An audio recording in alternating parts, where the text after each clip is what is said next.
You've had a pro-Israel stance for as long as I've known you. Since the first day.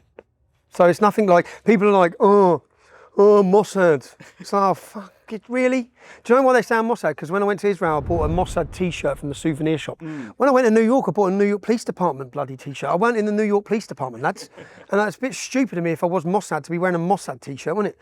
But I don't really care, yeah? And I'll tell you why I don't care. Okay. Because I look at myself if I was an Israeli and if I was Jewish. And I look at the history of what happened to Jews. And then I look at the argument from the left and from the Muslims and I think, where do you want them to go? Historically, it's their land anyway. Shut up. There's no argument about it. Yeah, it's historically Israel is Jewish land. Yeah, but there's 55 Islamic nations. Why can't they have one? Why do you? And how many of the Islamic nations are taking in the Palestinians? Egypt's got a wall twice as big as Donald Trump's. Oh yeah. How many are Saudi taking in? Qatar. None of them want to take them in. And then I look at the argument of the Israeli and Jewish issue. Yeah. Mein Kampf, Hitler's book, is 7% Jew hatred. The Quran is 11%. If we get rid of the Israel land dispute, do the Islamists and the radicals hate the Jews or not? Yes, they do. But where are the Jews meant to go? Where do you want them to go?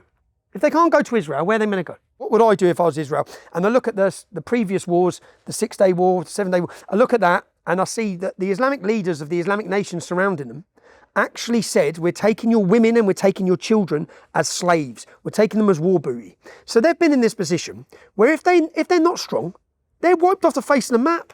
Their daughters are being So what do you want them to do? You're fighting. Do people even understand who Hamas are? Hamas are ISIS. They are ISIS. The Hamas, and I try and draw this comparison to people in England to understand. England, Scotland, on the border. Scotland elect a government, because this is what the Palestinians done with a majority population. There was two different parties, both were terrorist groups, but they elected Hamas. And on Hamas, in their manifesto, it says the final day of judgment does not come until every Jew is dead. Not every Zionist, every Jew. So imagine Scotland elected a government that says the final day of judgment does not come until every Englishman is dead. And then that government, with funding coming from other jihadist scumbag shitholes, that government used their money to then fire rockets every day at our families in England. What would we be doing? What would we be saying to our government? Go and get them, bomb them. And then they come over the border and they rape and pillage 1,400 people. And they're all cheering about it. And then not just they're cheering about it, but in every Western liberal democracy in the whole world, Iranian proxy armies are waving flags and celebrating it as well. So I look at all of that and I just think, if they were successful and they obliterated Israel, do you really think they're stopping at Israel? You don't see that they're coming straight for Europe? Hamas said on the October 8th, the day after October 7th, Israel's not our target. Rome, London. Okay? People need to understand, I understand the mindset of the jihadists. I understand the Islamic mindset. So I get it. Yeah? Most people don't. Most people don't. And not just they don't, they're so thick. So we've seen massive protests. But I haven't had no money off Mossad. So if they want to give me money, and I get so much shit for it anyway.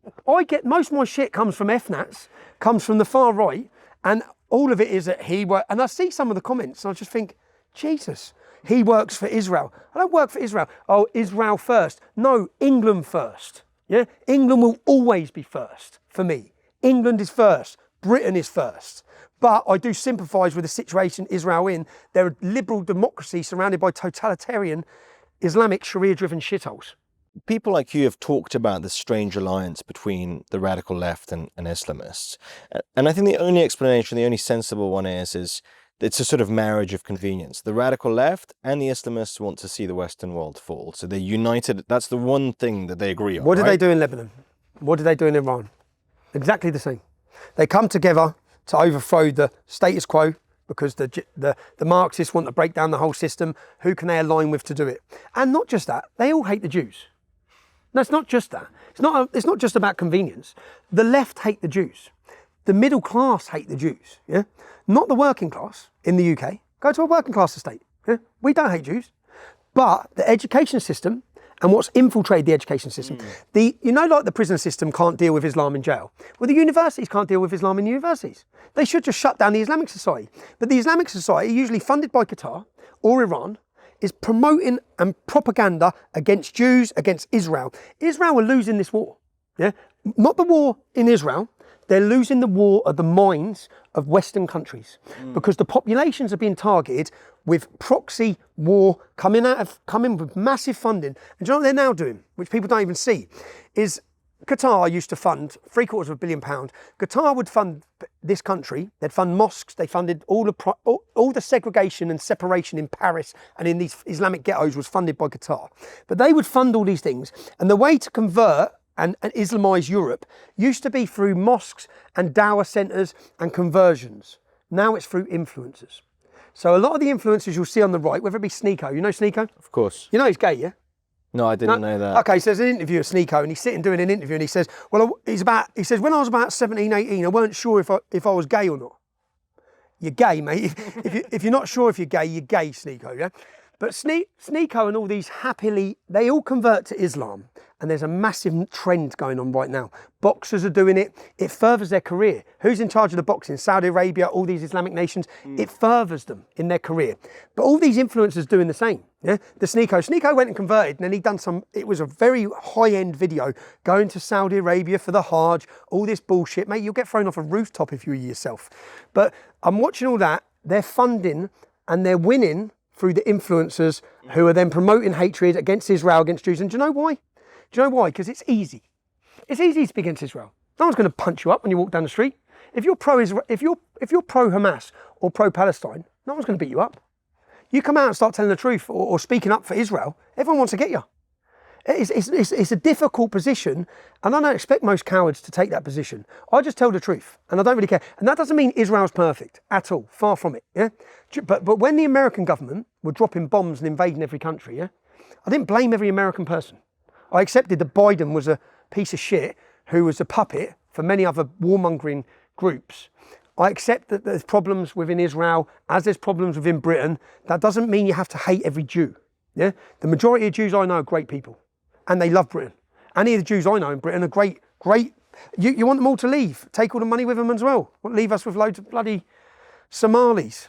Great choice. I tell you what, get all the highly educated Jews to leave, and we'll import a load more fucking medieval people from the backward societies. No. So I do get a lot of backlash for speaking up on behalf of Israel. I've been to Israel. I funded, I don't know if you saw, when I went to Israel, I paid young Arabs, Muslims, and I paid them to take me to a Fatah-controlled refugee camp in Bethlehem. So I went there, I risked my life. I could have got killed. If they'd have known who I was, I'd be dead. Yeah, and I went in and spent a day in a refugee camp. And when I spent that day in, I wanted to see from their perspective. The gentleman who took me around was a 4th generation refugee. And as he took me around, he said, Tommy, he didn't know who I was, but he said, my children will be 5th generation, their children will be 6th generation, and theirs will be 7th generation. We're never getting out of here. The reason being, we in Palestine, from Free Palestine, have had 2 times as much money than Germany had after the World War. And we all still live in squalor. Because the money doesn't go to us, it goes to war. And we'll forever be kept like this to benefit, because they bring European politicians in. Do you know why I left that camp, that refugee camp? I wanted to give them money. I'm one of the most strongest advocates against Hamas and against Palestinian Authority, and I wanted to give them money. It works. And I said to my mate Dean, because a lad I went to school with, black lad I went to school with, I said, bruv, I'll do anything to get my kids out of poverty, and I'll do anything for giving my kids a good future. And what that gentleman told me in that camp was that the Palestinian, I said, who oppresses you? And I expected him to say Israel, yeah? And he said, the Palestinian Authority. I said, what do you mean?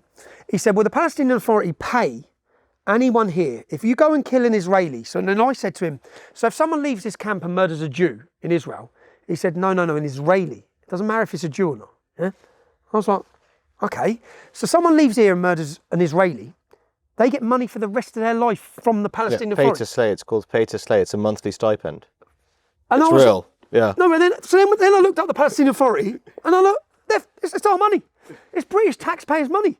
So I thought, we're paying tax to pay people from this refugee camp to go out. And then I viewed, hold on, everything I thought I knew. So some of these people are just simply mercenaries. Maybe they don't even believe in Islam. Maybe this isn't jihad. Maybe they're just killing to get their family out of this shithole. Yeah. But I thought a lot. And then when I went to the Golan Heights when I was there. And I stood on the Golan Heights, and bombs were going off in Syria at the time. 2015, was it? I can't remember. Bombs are going off. And I said to some Muslim lad, because every Muslim I met, I wanted to ask them what they thought.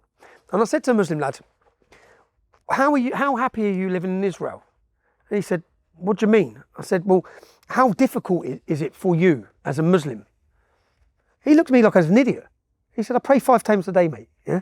Because I've got everything I want here. He said, where do you think I want to be over there? He pointed to where the bombs are going off. Because Israel's okay. And I didn't realise that there's 20% are Muslim, living happily. And as we went through, there's about 1,000 young Arabs. And they're doing camel racing. I spoke about this earlier with Andrew Gold. There's about 1,000 young, and I've got a T-shirt that says, I love Israel. Yeah? And I say, pull the car over, stop the car. We're going over there, yeah? And as we're walking over there, I see lads with Kalashnikovs, machine guns. And I'm thinking, what's going to happen? I've got an I love Israel T-shirt on, yeah? I'm about to bloody eyelid. And I've walked into them all and I'm saying, all right, lads, Trump had just got elected. So it was 2016. Yeah. Trump had just got elected. I said, what do you think of Donald Trump? And they said, America needs strong man. This is all these Muslims, yeah. I'm thinking everything I thought because I knew. The Muslim world generally respects strong leaders. Muslim men generally respect. Do you know when I walk through Luton, I have some of their main gangsters coming over and they put their hand out and he goes, Tommy, and he shakes my hand like that. He goes, I don't like you, but I respect you. He said, you stand up for what you believe in, yeah? The only language Islam understands, I learnt this growing up, is that. The only language the Muslim gangs understand is, we're not bothered by you. If you show them one bit of weakness, they will bully and run all over you. Yeah? I learned that as a kid. You can't do it. You can't show them weakness. So, but what I realised when I was in Israel, everything I thought I knew was the opposite. So then I come back from there and then I have some blue-haired clown telling me about free Palestine. And I'm just like, well, have you ever been there? Have you ever been and spoke to any of the refugees? Ever spoke to any Muslims who live in Israel, happily live in Israel? None of them. They think we hear about all this, what do they call it? A thingy state, Israel. An apartheid state. An apartheid state. Well, tell the Muslim politician in Israel that it's an apartheid state. I didn't realise, so as I looked and learned a lot, so I think most people talk from they believe the bullshit and they look at Pallywood. I don't believe anything I watch. It's impossible to. It's impossible to. What I do believe and what I know is that Hamas belong in the 7th century. Yeah? And that mindset belongs in the 7th century. And Israel, when I went there, was a beautiful country and they're not scared. And they have to be fearless. And if they don't fight, they'll be gone. They'll be gone. There'll be no Israel. There'll be no Jews. So that's where I stand on it. And I don't care how many people that upsets. No, I'm not being paid a shekel for it either. Yeah, I just don't give a shit. I speak my mind on any of my beliefs and always have. And and I'm a friend to you see the Jews in Britain? You see when that started happening with Hamas? I think it was important that the British men stood up and said, we stand with you. Yeah, this pretending that the British public hate Jews. Yeah, no, the middle class, educated university types are coming out indoctrinated from an education system. You used to worry about your kids going to university and getting hooked on drugs. Now you've got to worry whether they're going to come out a tranny or a jihadist.